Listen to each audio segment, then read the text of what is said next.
Hey guys, welcome back to the channel. So today we're going to be replacing the remote battery on a 2019 RAV4. This is my wife's car, but the remote battery warning light came out and I figured to show everyone how we're going to replace this.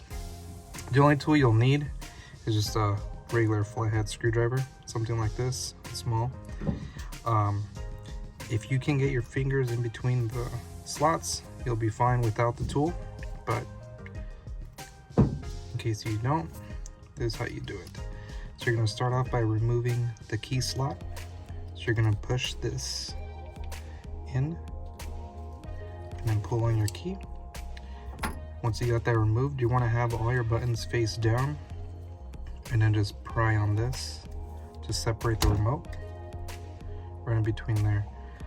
You want to have it face down because if it's the other way around, you might risk these buttons coming out of their spot. So having them upside down will leave them in place. And here's what I mean.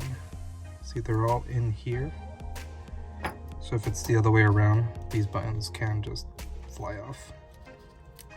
So we'll just go ahead and leave that there.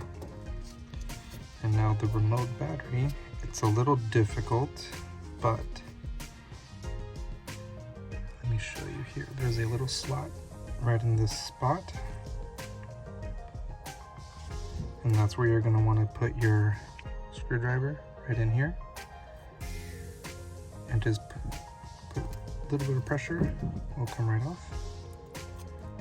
You can take it off. Now the positive side is on top with the button battery cell size 2032. And then to put it in, you want to put it in this way first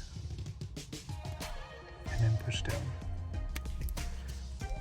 Once that locks in, you're good to go.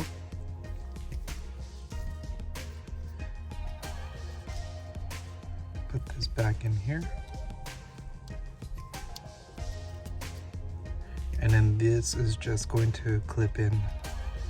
Just make sure it's seated correctly. And just with your fingers, just clip in. Make sure all the way around, clipped in correctly. And then you can get your key, slide it back in. And that's it.